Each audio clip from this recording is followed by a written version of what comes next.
Wow, halo warga istimewa, pastinya kabar baik hari ini ya. Dan ketemu lagi sama saya Latifah Nur Muslimah. Dan kali ini seperti biasa, saya bakal ngajak semuanya untuk bisa mengeksplor hal-hal yang menarik potensi dari warga lokal. Dan kali ini saya lagi ada di Masjid Jogokarian. Pasti minimal pernah denger ya. Dan kayaknya banyak banget sih hal menarik yang bisa kita kupas bersama di sini. Biar tambah seru, langsung aja yuk kita ketemu sama salah satu orang yang berpengaruh pastinya takmir masjid langsung dari Masjid Jogokarian. Ikuti Diva yuk. Wah, mana ya? Assalamualaikum. Waalaikumsalam warahmatullahi wabarakatuh. Ini Pak Saiful ya Pak ya? Alhamdulillah ya betul. Alhamdulillah, kabar baik hari ini Pak? Alhamdulillah. Wah baiklah, nah ini nih ya warga istimewa, ini adalah Bapak Saiful. Beliau adalah Ketua 1 Takmir Masjid Jogokarian, Yogyakarta begitu ya, baiklah. Nah ini ngomongin soal Masjid Jogokarian, banyak banget Pak yang pengen saya tanyain. Silakan. Dan saya pengen tahu sebenarnya ini awal mulanya ketika, mungkin bukan awal mula ya, tapi lebih ke bagaimana sih akhirnya Masjid Jogokarian itu bisa dikenal sebegitu luasnya hingga detik ini. Monggo Pak, silahkan. Itu pertanyaan singkat tapi jawabannya lama banget. Lama ya? Disingkat aja ya Mbak ya? Monggo Pak, boleh. Jadi Masjid Jogokarian ini didirikan tahun 66. Pada perkembangannya masjid ini alhamdulillah bisa istilahnya menata. Ya. Kemudian alhamdulillah masjid ini berupaya supaya mengembalikan fungsi masjid ini sebagaimana fungsi masjid zaman Rasulullah. Ya. Intinya di situ, Mbak. Ya. Jadi masjid tidak hanya sebagai tempat sholat saja, tapi masjid ada 11 fungsi, kata Ustadz kami. Ya. Ya, salah satunya ya tempat sholat jelas itu. Di situ juga ada tempat pemberdayaan masyarakat.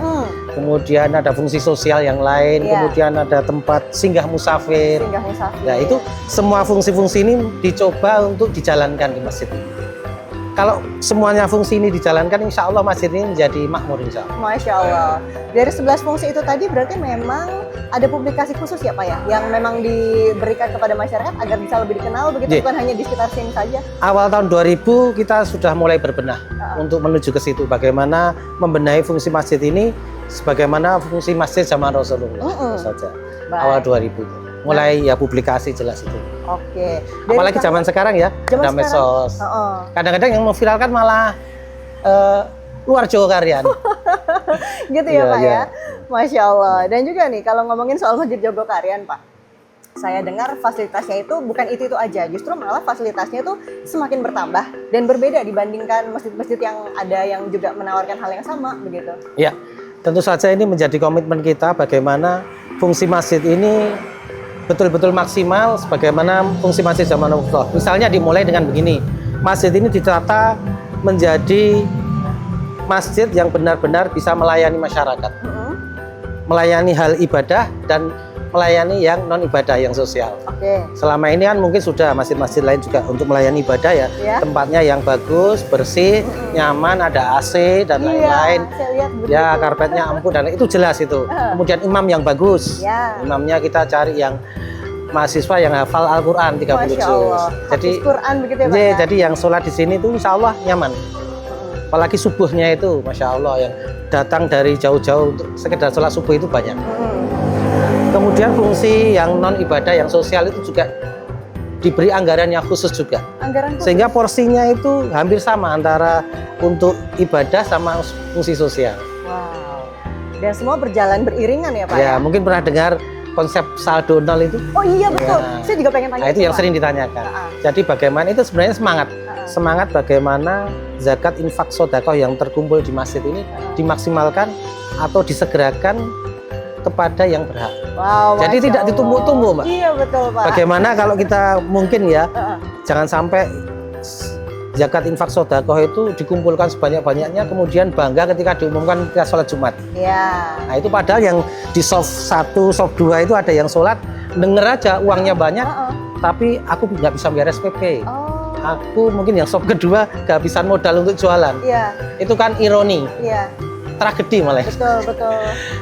Jadi masjid itu harus berfungsi bagaimana bisa dekat dengan jamaahnya, membangun jamaah, bukan membangun fisik aja. Kalau membangun fisik aja kayak gini, setahun 2 tahun bisa lantai 7. Tapi membangun isinya, masjid itu yang butuh waktu, butuh ketelatenan dan butuh biaya yang lebih besar. Wow, karena memang itu salah satu program yang saya dengar juga banyak ditiru di masjid-masjid lainnya, bukan cuma di Jogja tapi bahkan di luar Jogja ya Pak ya? Ya. Oke, saldo 0 rupiah itu sebenarnya menginisiasi yang punya ide pertama kali siapa Pak? Dari pendahulu kami. Iya. Dan itu ide-ide seperti itu kan dicoba dijalankan, itu memang mempunyai istilahnya dasar. Sejak zaman Nabi, kalau kita flashback ke belakang itu ya masjid itu ya harus memikirkan umatnya. Baik. Ketika ada yang nggak bisa makan, masjid bertanggung jawab. Iya. Di situ ada ATM beras mungkin. Oh, jadi yang bisa diakses. Pak. Ya. Boleh ke situ nggak ya nanti ya? Nanti silakan. Boleh, ya? ATM beras, kemudian ada program-program yang lain, pemberdayaan masyarakat, beasiswa, santunan-santunan anak yatim, Dan lain lansia, sebagainya ya. kesehatan juga kita punya poliklinik. Wah mantap. Dan juga Pak, ini kalau soal pengelolaan yang ada dari Takmir Masjid Jogokarian sendiri, ada kendala-kendala Pak yang dirasakan atau mungkin tantangan yang berarti atau semua alhamdulillah lancar-lancar aja Ya. gitu ya? Ya kendala itu pasti ada. Pasti ada. Ya kan artinya bisa semangat itu naik turun dan lain-lain. Tapi alhamdulillah itu insya Allah kita karena diniati ibadah, jadi kendala itu justru menjadikan semangat bagi kita untuk bagaimana kendala itu sampai kita perkecil. Gitu. Iya, iya. Oh, baiklah. Yang jelas fungsi masjid ini dirasakan masyarakat karena ukuran masjid makmur itu hanya dua. Apa itu Pak? Yaitu banyak sedikit yang sholat jamaah. Yang kedua, masjid ini berapa besar menjadi manfaat bagi masyarakat sekitar. Iya. Seberapa besar Iya, manfaat. iya. Karena kalau dua parameter itu tidak bagus, berarti masjid ini belum makmur. Betul. Jangan sampai kehadiran masjid ini mengganggu masyarakat. Ya. Dengan sirkuler, mau maulud Nabi, mau ada acara apa, nanti masjid minta bantuan, itu kita balik. Betul. Wow, inspiratif sekali Pak. Dan juga ini kalau wilayah Jogokarian ini kan sebenarnya lumayan luas ya Pak ya. Ada tidak sih Pak memang dukungan atau support secara langsung dari pemerintah kota yang memang hadir untuk Masjid Jogokarian? Ya. Alhamdulillah selama ini mungkin kita sudah sering mengundang dari pemerintah kota dan lain-lain. Ya dalam arti mereka support insya Allah. Tapi memang belum mungkin ya. Yang kita rasakan mungkin belum maksimal. Ya. Pengennya kita mungkin siapa tahu ada anggaran khusus untuk amin. pemberdayaan ekonomi. Di sini kan juga ada UMKM yang dibina masjid. Ya. Hal-hal seperti itu yang sebenarnya ini sangat menyentuh masyarakat. Apalagi kondisi sekarang ini sangat dibutuhkan. Baik, dan juga Pak, ini komitmen kedepannya dari Takmir Masjid Jogokarian sendiri untuk keberadaan yang lebih bermanfaat lagi, agar lebih dirasakan nih manfaatnya oleh masyarakat luas seperti apa? Kita punya keinginan bahwa nanti Masjid Jogokarian bagaimana semakin tambah makmur, semakin dirasakan masyarakat, dan ini bisa menjadi semacam apa ya, contoh, sehingga masjid-masjid lain di Indonesia ini, bahkan mungkin di luar Indonesia, bisa paling tidak itu bagaimana masjid ini berfungsi tidak hanya sebagaimana masjid selama ini kan kadang tempat sholat habis itu ditutup. Ya. Tapi bagaimana masjid ini bisa memakmurkan jamaahnya, memakmurkan warganya di sekitar masjid sehingga insya Allah itu akan berdampak langsung kepada masyarakat tentu saja. Dan dibuka 24 jam ya Pak ya? 24 jam tidak Masya dimatikan Allah. listriknya. Oh, Masya Allah. Ini rasanya udah merinding berkali-kali dari tadi saya dengerin. Dan saya juga masih penasaran, pasti banyak hal yang bisa diekspor juga di sini seperti apa. Boleh nanti kita jalan-jalan ya Pak ya? Silakan, Oke. saya temenin. Sip.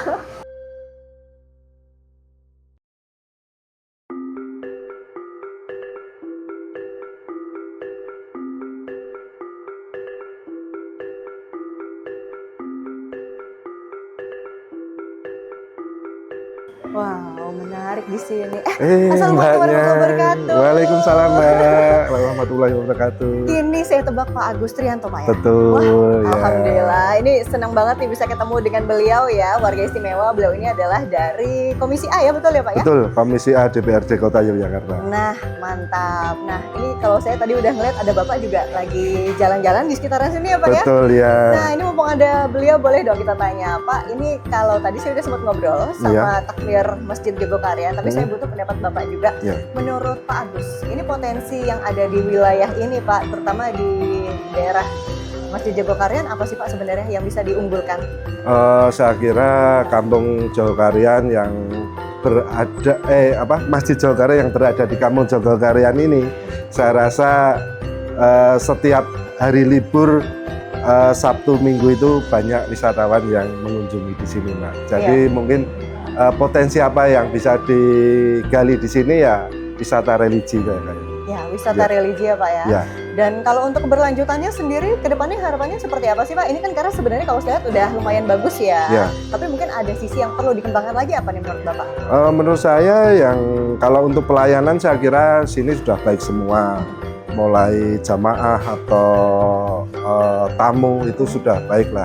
Mungkin infrastrukturnya Mbak, infrastruktur pendukung. Iya. Mungkin ada tempat parkir yang lebih luas lagi karena kalau pernah dulu 12 bis masuk itu menutup jalan. Nah, mungkin iya. nanti pemerintah kota bisa menyediakan lahan parkirnya.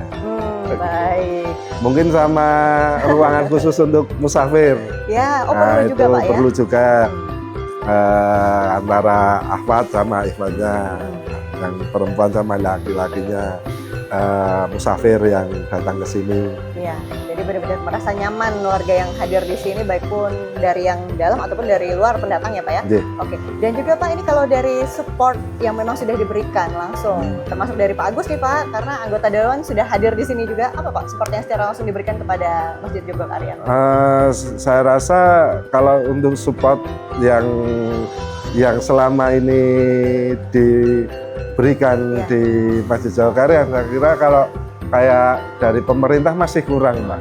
Terus terang aja masih kurang supportnya untuk masalah biar pendanaan atau dari segi apa masih kurang. Ya, itu. Tapi harapannya nanti bisa diadakan dengan Ya, evaluasi ya Pak ya? kalau saya sendiri selaku wakil dari Dapil sini dan warga asli Jogokarian, saya rasa ya kalau bisa ya mengalokasikan khusus lah untuk anggaran menunjang infrastruktur tadi itu. Oh baik, Gitu. iya Pak, kami aminkan bersama itu. Amin, amin. Untuk pengembangan kebaikan kan ya Pak ya. Nggih. Baik. Dan juga Pak, ini mungkin ada closing statement yang ingin disampaikan. Mumpung ada di sini, saya juga ingin dengar dan warga istimewa juga pengen tahu. Mau nggak Pak? Oh iya, saya rasa untuk support dari pemerintah kota bisa ditingkatkan lagi lah untuk menunjang infrastruktur tadi yang kurang, saya rasa masih sangat kurang, baik dari segi di parkiran ataupun untuk ruangan khusus untuk musafir. Iya. Ya, gitu. Baik, mentor nun sangat ini Pak Agus Rianto sudah hadir menemani saya di sini berjalan-jalan dan saya juga masih penasaran. Sepertinya banyak hal menarik ya Pak ya di sini yang masih bisa dieksplor ya. Iya, monggo. kan? Ya, Ini sekitar sini masih banyak yang bisa dikunjungi karena juga masih Mbak, rumah-rumah zaman dulu itu masih banyak juga di daerah Jogokarian ini. Siap, saya akan langsung eksplor aja untuk menunjukkan kepada teman-teman warga istimewa. Siap. Untuk saya pamit dulu ya Pak ya. Monggo, matur nuwun. Waalaikumsalam. Waalaikumsalam.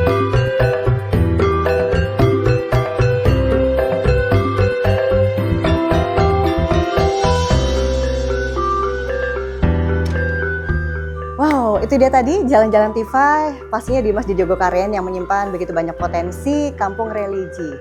Dan habis ini Tifa masih mau jalan-jalan lagi untuk mengeksplor tempat-tempat yang seru dan pastinya menarik di tempat lainnya. Seperti apa? Setelah yang satu ini ya.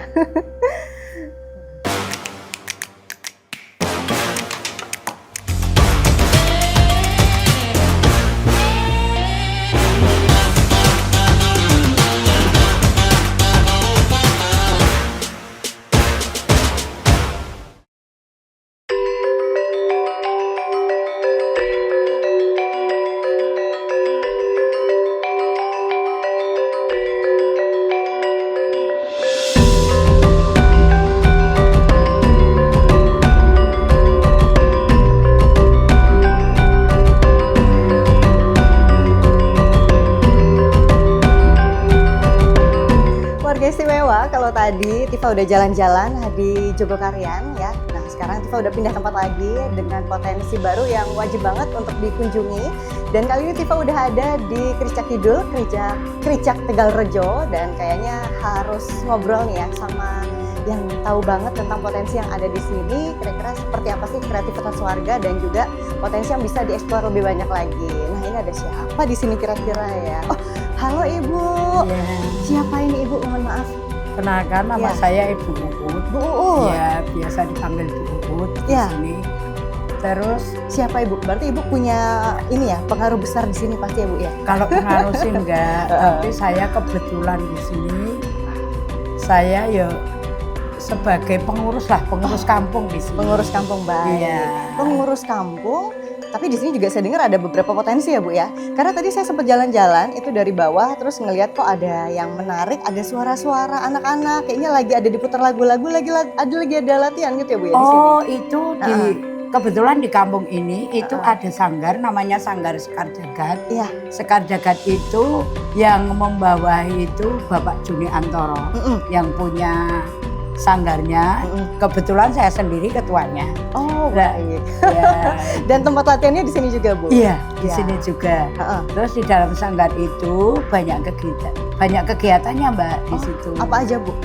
Ada angklung, ada ketoprak. Ya. Terus ada tari-tari yang Mbak tadi dengar itu. Iya, iya. Itu anak-anak pada latihan nari di sini. Latihan rutin setiap minggu Bu? Iya, kalau anak-anak itu biasanya itu malam minggu. Malam minggu? Iya, habis isya. J. Kalau ibu-ibunya yang angklung sama ketoprak itu biasanya Senin malam.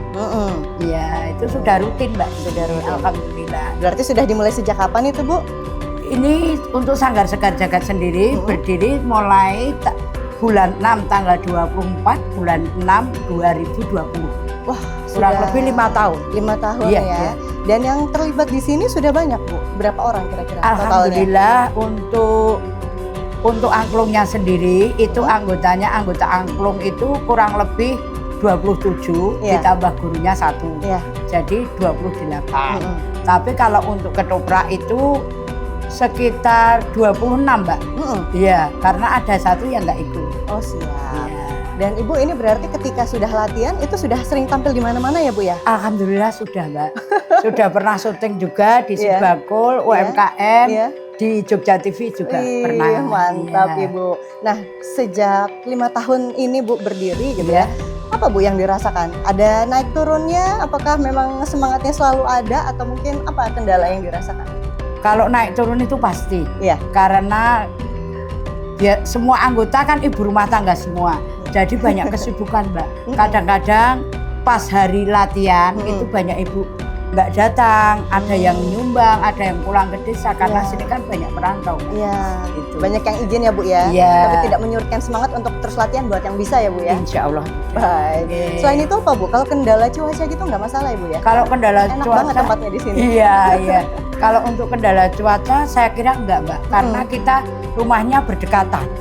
Ya berdekatan sekali, jadi mudahlah untuk dijangkau, nggak perlu pakai kendaraan, cukup jalan kaki aja. Iya. Iya. Dan kalau ini kan banyak aktivitas yang sudah ada di sini ya Bu ya. Ya, Kalau alhamdulillah. dari bantuan atau katakanlah support dari pemerintah kotanya sendiri ada tidak Bu? Kalau pemerintah kota pernah kita dibiayai dari dinas provinsi untuk penampilan ketoprak. Terus untuk Pak Awan selalu mendampingi, selalu menyupport dalam hal apapun. Oh Pak Fajar Kurniawan Iya, itu Pak ya Bu Fajar ya? Kurniawan itu Iya. DPRD itu loh Mbak. Iya, iya, Ya, iya. Itu kita dampingi, selalu mendampingi kita Sanggar Sekar Jagad itu. Oh baik. Dan juga Bu, ini kan kalau tadi saya ngelihat pas lagi jalan ke sini juga itu Iya. ada kayak rombongan ibu-ibu lagi ada kumpul di satu rumah. Itu lagi pada ngapain Bu? yang itu tadi Mbak. Di bawah? Iya, itu tadi ada di sini juga Koperasi Pantas Ikhlas. Koperasi Pantas Ikhlas itu penggagasnya saya. Oh Ibu juga? Iya. Sibuk banget Ibu Iya, ya? alhamdulillah ketuanya juga saya. Iya. Itu saya bertujuan di Iya. sini karena sini warga pinggiran ya Mbak ya. Warga pinggiran banyak yang nggak mampu. Saya pinginnya di wilayah ini ada simpan pinjam yang tidak membebankan warga. Ya, untuk contohnya kita itu simpan pinjam tapi insya Allah terlepas dari riba. Karena apa? Kita simpan pinjam walaupun utang berapapun, pinjam berapapun, itu kita cuma pakai infak sukarela. Sukarela? Iya. Wah, Makanya Masya kita Allah. namakan pantas ikhlas. Pantas Yo ikhlas. pantas tapi kita ikhlas. Ini yang ngasih Gitu. nama Ibu juga Bu? Iya. Iya Masya Allah. Iya, saya sendiri. Dan juga Ibu sudah berapa banyak anggota yang hadir atau masuk di dalamnya begitu? Anggota di koperasi Koperasi, saya itu ya. ada 27. Dulunya 30 tapi kemarin tuh ada yang meninggal, ada yang pindah rumah, itu dari 27. Baik, berarti bisa apa aja itu Bu aktivitas di koperasi simpan pinjam aktivitas di simpan pinjam itu sendiri. Kita ada warga yang mampu itu bisa nabung, Ya. lalu dipinjamkan. Ya. Dipinjamkan warga yang tidak mampu dan yang membutuhkan. Jadi kita saling bekerja sama antara yang agak punya dan antara yang ibu-ibu rata-rata biasa. Oh, jadi mungkin semacam subsidi silang juga ya, Bu Iya, ya. Dan ini gitu. benar-benar syariah ya, Bu ya. Jadi termasuk Insya Allah, akadnya segala macam juga, Bu ya. Insya Allah, Masya nggak Allah. ada akad, nggak ada perjanjian, pokoknya sukarela dimasukkan di kotak itu loh. Mbak. Ya. Yang itu, Bu ya. Iya. Dan ini berarti kalau saya dengar juga kan sering juga didatengin anggota dewan termasuk Pak Awan tadi. Iya. Dan ada bantuan juga, Bu, kalau untuk Pernah yang koperasi ya, Pak Awan pokoknya syariah ini. selalu mendampingi adanya Pantas Ikhlas Koperasi ini sama Sanggar Sekar Jagat. Nah, ini kan juga jadi satu tantangan ya, Bu ya, ketika mengelola koperasi simpan pinjam tapi yang syariah gitu. Iya. Apa, Bu, tantangan yang dirasakan? Kalau tantangan saya yang dirasakan waktu tutup tahun, Mbak. Karena tutup tahun itu kita selalu ada tutup tahun tiap mau lebaran. Iya. Nah itu lebaran semua tabungan itu dari warga yang nabung kan diambil. Betul. Nah, saya kadang-kadang kekurangan untuk saya pinjamkan iya. bagi warga yang butuh. Kekurangan kas ya, Bu Iya, ya. kadang-kadang bagi warga yang agak sudah betul-betul mampu, saya tahan dulu.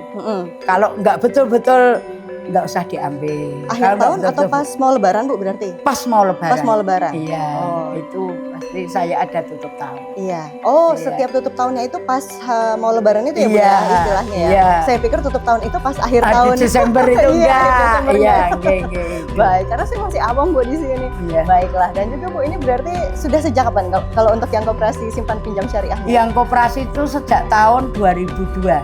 Oh, pas 2022. Oh, 3 tahun setengah. Heeh. Iya, 3 tahun setengah ini. Justru ketika pas ada pandemi itu lahir ya, Bu ya? Iya, itu saya ingin itu. Jadi warga tujuan saya itu warga terlepas dari Bank Plecit itu nomor 1 saya. Amin, Ibu. Ya, tujuan saya satu itu, saya ingin sekali warga saya terlepas dari itu. Ya. Dan di tempat kami itu tidak saklek, Mbak, untuk pinjamnya. Saya nggak pernah mau pegang saldo, Mbak.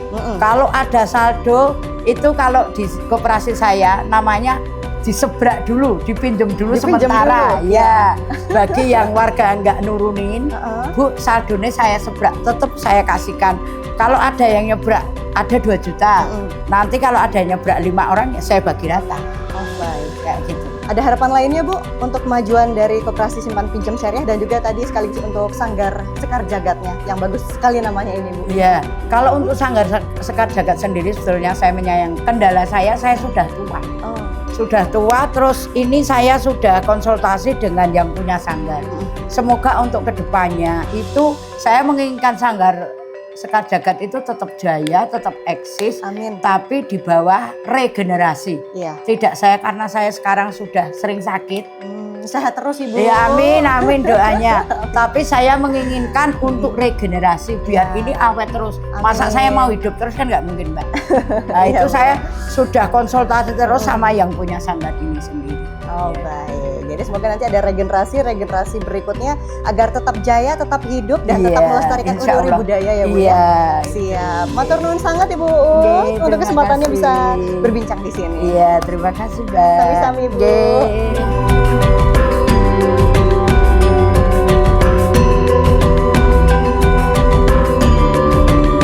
Ya, warga istimewa kali ini masih bersama dengan Tifa dan sudah hadir ada di sebelah Tifa. Ini adalah dari Komisi B DPRD Kota Yogyakarta, Bapak Fajar Kurniawan. Halo, Pak Fajar. Halo Mbak Rifa. Apa kabarnya hari ini? Alhamdulillah baik. Wih, baik sekali. Pak, ini kami butuh tahu nih, Pak, mumpung ada Bapak di sini. Nah, ini seperti apa sih, Pak, potensi-potensi unggulan yang sebenarnya ada di Krica Kidul, Krica Tegalrejo ini, Pak? Ya, yang pertama adalah kesenian. Kesenian. Kita punya namanya Sanggar Sekar Jagat Ya. yang memang saya ikut mendampingi dalam hal pengurusan izin NIK, nomor induk kebudayaan. Kemudian di situ ada anak-anak latihan, nari, kemudian ada angklung juga, ada Ya. gamelan juga, Ya. ada ketoprak ibu-ibu. Komplit di situ. Iya, kemudian kita juga punya simpan pinjam syariah di situ. Oke. Dan itu setiap hari Jumat Mm-mm. kita kumpul, bisa minjem di situ, bisa nyimpen di situ, dan itu nggak ada ribanya. Mm-mm. Jadi memang simpan pinjam syariah di situ. Wow, jadi lebih lega juga ya, halal Iya, insya Allah. Oke, iya. dan juga berarti menurut Pak Fajar sendiri agar ini bisa nantinya ada keberlanjutan, itu butuh apa saja Pak sebenarnya? Yang pertama memang satu support dari saya sendiri tentunya. Ya, Ya, saya ikut suntik modal di simpan pinjam oh itu. iya Pak. Ya, saya ikut suntik modal. Ya, Kemudian yang kedua adalah pembinaan dari dinas terkait. mm-mm. Ya, dalam hal ini dinas koperasi dan UMKM Betul. tentunya. Kemudian yang selanjutnya kalau sanggar ya dinas kebudayaan maupun dinas pariwisata. Iya. Harapannya kita bisa menjadi wisata berbasis budaya Mhm. untuk orang-orang yang mau belajar tentang simpan pinjam syariah Mhm. maupun mau belajar kesenian, karena di sini lengkaplah mau dari anak-anak, dewasa maupun ibu-ibu juga ada. Baik, ini udah paket komplit beneran Paket Pak di sini ya Pak komplit ya. Dan juga support yang secara nyata sudah dihadirkan oleh Pak Fajar. Ini kan dari Komisi B juga ya Pak ya. Itu seperti apa Pak? Ya, kemarin kita sudah melakukan pembinaan untuk koperasi simpan pinjamnya, Mhm. karena mereka juga butuh penguatan SDM, Ya. ya kan. Kemudian yang kedua adalah kita fasilitasi sanggar untuk bisa pentas di support oleh dinas pariwisata dan dinas kebudayaan, support pernah pentas juga di Teras Malioboro. Mhm. Kita juga sifatnya ketika ada kegiatan di tingkat kelurahan maupun kecamatan, kita minta mereka untuk dilibatkan gitu. Iya. Karena jam terbang itu bagi pelaku seni itu menjadi hal yang penting. Setuju. Dan juga Pak, ini apa nih sekiranya closing statement yang bisa diberikan untuk teman-teman warga istimewa yang juga saat ini menonton, apa Pak? Ya, teruslah berkesenian, Ya. karena kesenian itu menjadi hiburan yang murah meriah Mm-mm. dan membahagiakan tentunya. Wah, membahagiakan. Dan ketika di sini ada bareng-bareng ada anak-anak, kemudian orang tua ini bisa berkembang bersama, pasti rasanya juga lebih menyenangkan ya Pak ya. Berkembangnya itu bukan hanya untuk di sini, nanti mungkin bisa bermanfaat juga untuk wilayah-wilayah lainnya yang bisa Ya, menjadi tiruan ya. karena anak-anak yang sekarang itu harus kemudian tidak hanya sibuk sama gawainya, Ya, setuju. tapi juga mereka tetap berkesenian. Siap, matur nuwun sangat ini Siap. Pak Fajar. Selamat melanjutkan agenda Siap, kembali. silahkan bisa menikmati yang ada di sini. Siap, matur kesenian. nuwun Pak. Monggo-monggo Siap. bareng. Wah, seru banget ya warga istimewa. Udah jalan-jalan, udah dapetin banyak hal-hal baru di hari ini. Dan pastinya kita juga udah makin tahu banyak ya ternyata potensi yang tersimpan di daerah kota Yogyakarta. Dimana ketika potensi itu bertemu dengan support atau dukungan dari pemerintah kota setempat, pastinya bisa lebih dikembangkan untuk kebermanfaatan dan juga kesejahteraan masyarakat yang ada di situ dan juga sekitarnya. Oke deh, kayaknya udah jam segini, Tifa udah harus pamit, dan pastinya jangan lupa untuk menyaksikan program kita di Warga Istimewa ya, di episode-episode berikutnya. Bakal ada potensi apa aja yang akan kita gali lagi? Ups, masih rahasia dong, tentunya saksikan di episode berikutnya. Dadah, see ya!